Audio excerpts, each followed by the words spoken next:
buying businesses is risky, okay? And so when you are considering making an acquisition of a small business, okay, you're trying to figure out, the level of risk versus the level of safety or opportunity that the business has, right? And so in this video, I want to break down the risk opportunity heuristic that I've used over the last 18 years in order to successfully buy, operate, and sell companies. My name is Walker Deibel. I am the Wall Street Journal bestselling author of Buy Then Build and creator of the Elite Accelerator Acquisition Lab.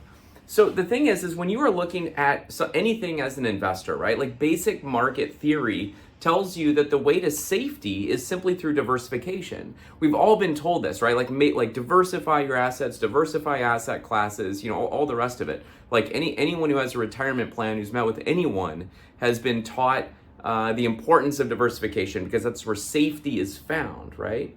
But the thing is that great wealth is always made in the opposite of diversification, in concentration, right? I think it was Warren Buffett maybe even said put all your eggs in one basket and watch that basket like a hawk. Look at any billionaire, right? They all got wealthy off of having a high concentration in one thing that they were able to build and take off, right? Usually their business. That's what high net worth individuals do. So, when we're looking at acquiring a business, we're not doing any kind of diversification. We have to look at one thing, okay? We're not even able to sort of cost average our purchase. It's usually like there's a valuation on one day of the transaction. We're saying paying a certain price with certain terms and that's the deal, right? And then you've got to kind of take it. It's a risky thing. I almost didn't publish Buy Then Build after I spent 4 years writing it because I was like, people are going to read this and go buy a business, and that's crazy, right?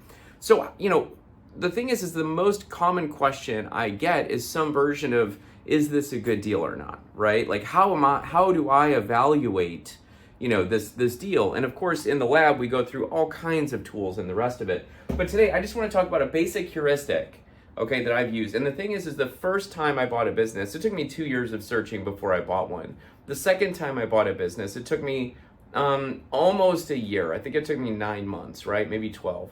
And then, the third through seventh time, every single time I saw the business and I was under LOI within about 3 days, okay? And it was just sort of a matter of, getting all the reps in and then really determining what it was that I was looking for so that when opportunities pop up, I can jump on them, right? And so I think that, I didn't formalize it until recently, but this is kind of how I think about it, right? So when you're trying to assess risk, really the first thing you're trying to figure out is, what's the sort of percent chance, okay, of the downside, okay, will occur at all, right?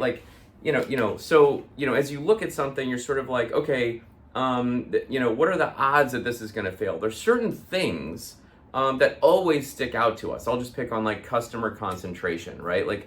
It's something where, if you're going to buy a company that has, let's just go crazy, 90% of the company is one customer, right? The percentage of the downside risk is actually really high because all that needs to happen is some committee or some one person or that, Chelsea Woods suggested even yesterday that the whole company could go out of business, whatever it is. And so, what is the percent that a downside occurrence is going to happen at all, right? From there, it really becomes okay, well, that's great, but then if the downside does occur, what's sort of the average, occurrence of a downside? And, it's sort of if we do get stuck in this percentage of downside occurrence, what is the downside? And that's why in the acquisition lab, we always give tools in order to break companies on paper, because I want people to know how bad things can get, right, before things get ugly. The biggest average occurrence of downside risk in small business acquisition is not actually failure. The biggest risk, which is maybe 60 to 70% of businesses that raise search funds, that's where all the good data comes from, is really in businesses that don't really generate, the type of returns that they thought. They just sort of become the opposite of cash cows, right? They just sort of suck all the cash out. The owner maybe isn't making the salary they thought they were going to make, and they're having to spend all their money just in equity buildup to sort of pay off the loan for the acquisition kind of a thing, right? That's usually the average occurrence of a downside risk in a small business transaction. Then you say to yourself, well, what's the extreme, right? Like, if we do hit this percentage of downside occurrence, not what's the average thing, but what's the actual extreme situation? And, a lot of what we talk about in Buy Then Build is really acquiring these small businesses with SBA loans, and SBA loans have personal guarantees, right? I need you to get over this. Like, if you're going to buy a company, you need to get over it, and, in most cases, and understand that you need to sign a personal guarantee. And the concept here is that you're saying to the lender, listen, I'm good for the money. I'm spending the money right now. I'm spending it now. It's my money because I'm signing this personal guarantee. I'm just going to pay you later for it, right? And I'm paying you later for it with this thing, with this black box that is this business that's going to pay that loan down as we move into the future, right? And so the absolute extreme downside risk is that it all gets completely screwed up and you go bankrupt. Personal bankruptcy, okay? That is the downside extreme, okay? So the thing is like, again, in Buy Then Build, I talk a lot about the prep funnel and structuring your whole entire search around what it is that you bring to the table, okay? And why is that? It's because I believe that a lot of the percentage of downside is not actually intrinsic to the business at all, okay? It might have to do with the model, okay, of buying small businesses, but there's really this sort of, opportunity side, right? And so on this side, you've got like, what's the percentage occurrence of an upside, okay? In other words, what's the growth? What's the growth opportunity, right? And, am I able, the more that you're able to grow it, the more that you are protecting your downside. Period, okay? The bigger you grow the company, the more cash you build, like all the safety, right? Like building a strong balance sheet in the business, building a strong balance sheet yourself, like all these things are the things that actually decrease the downside. As an aside, that's why private equity always puts in 40 to 60% equity on a deal, because it protects the downside just because they have a strong balance sheet going into it, okay? Even though they have all the cash and all the debt, access to all the debt. And then you have to sort of ask yourself like, okay, well, what's the average, sort of growth, right? Like what's the average upside? And on a lot of these small businesses, a lot of people like to say like buy boring businesses. I always said unsexy, but boring, I don't like being bored in my business. That's a different topic. But anyway, the point is like, the concept of a boring business is that like there's no real operations, right? It's like, laundromats, car washes, just things that like, have very little growth opportunity, but like, are gonna just kind of churn. So their average growth is actually quite low, okay? In a lot of small businesses, your average growth rate might be anywhere from, 2%, 10%, a year, or sometimes 20% or more. And that's going to be kind of your average growth. Actually, average will definitely be below 20, just for the record, okay? Especially if you're buying $1 million companies and up. And then you have this sort of like, what's the kind of extreme upside, okay? And the question I really want you to ask yourself is kind of like, what are the odds that I can double the size of this company, right? And the trick to this right here, like capturing the extreme upside, has less to do with the business itself that you're looking to acquire and more to do with the fit between you and what you bring to the table and the business you're acquiring, don't you see? And so the thing is like, as you're sort of using this heuristic to look at deals and understand like, how do I get this balance right, there's a couple of things I want to point out. Number one, the downside occurrence is almost always external, right? It's always external. It's, external markets, it's, a big customer leaving, it's, even like you buy a company and like a key employee walks or whatever it is, right? Like it's usually some kind of external situation. And on over here, in terms of the percentage of upside, this is really where everything you control lies, okay? So throwback to, the 7 habits of highly successful people,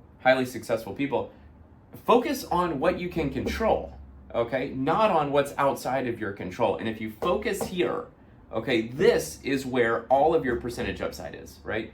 So as you look at this, like on the downside, it's sort of like, okay, number one, I want you to be very clear that you understand what the risks are going into the deal. It's not, I don't want you to look for a business with no risks, okay? Because you won't succeed. Like, there's no such thing. I know you think I'm perfect. I'm not. I have shortcomings. Just like people, businesses have shortcomings. They have issues. They've got little things that need to be improved on and perfected. You will never find a perfect business. You can't get close, and that's the one you marry. But in the meantime, you might need to date a few, right? And so, the thing is like, focus on understanding what the risks are before you even offer an LOI, okay? I think. Number two, in the lab, we use the Venn deal diagram as the guideline to sort of structure deals, right? And the whole concept around that is once you understand what the risks are, and you're sort of focused over here, you can use, deal terms and structure to ultimately figure out, what's the deal structure that I can use to sort of balance, the downside. This gentleman, David, I'll refrain from using his last name just for confidentiality purposes. He said in the lab about a month ago, he said, "You tell me the price and I'll tell you the terms." And it's a little tongue in cheek, not always applicable, but very true in spirit in terms of this practice and when to use it. Over here, when you're assessing the upside, number one, I always want you to ask yourself, can I double the business? Someone asked me just yesterday, they said, "Walker, if you were working with people in the lab and you were teaching them how to make $1 million or $5 million or whatever the number is in the next like 3 to 5 years, what would you say?" And I said, well, that's actually quite easy. You buy a business, you double it, and then you sell it. Okay, I'll do another video on that. But the point is like, if you can double that business in a short period of time, you usually want to go sell it because you've created a tremendous amount of value in a short period of time. You can keep it, but usually selling it and going and doing it again tends to be a better path for most people. So number one, can you actually double this business? And if so, how long will it take? All right. And the second one is, and probably more important in terms of average growth is just, can I get my money back in like 3 to 5 years? Right. And so a lot of times in businesses, we use, multiples of earnings to figure out, ultimately how many years that, are we sort of buying this thing for? And when you have higher multiples, it's suggesting that there's growth there that you can capture in order to get that money back, right? So, I always think to myself, can I get my money back here in sort of, 3 years, 3.5 years? I was talking to the CEO of Tiny, and, he happens to use, 5, can he get his money back in 5 years kind of a thing? And he even, he recently paid 10x for a specific deal because he was confident he could get his money back in 5 years. He was looking here at the things he could control, okay? When you focus on the things you can control and the upside and, just sort of manage the downside a little bit in the transaction, that's the trick that I've used is if you focus here, you're gonna get freaked out and you're never gonna take the leap of faith, okay? So be very careful. I'm telling you to do something absolutely asinine right now. Take on a bunch of risk, focus over here on what you can control, okay, and figure out how to grow the business and build strength and go from there, because this is how multimillionaires are made, period, okay? So that's the risk opportunity heuristic. Hope this was helpful. If you are considering buying a business in the next, month to 24 months, please check out the Acquisition Lab. We're about 4 years in. We have built an elite acquisition accelerator for, usually for people who read, buy, then build. They're looking to take that next step. They want a vetted community, world-class education. We practice diamond method of coaching. We have 14 coaches on staff right now. We've got an internal Slack channel with dedicated coaches to the Slack channel. Vibrant and awesome community, and all the tools, resources, supplier network that you will need to succeed on this pathway faster.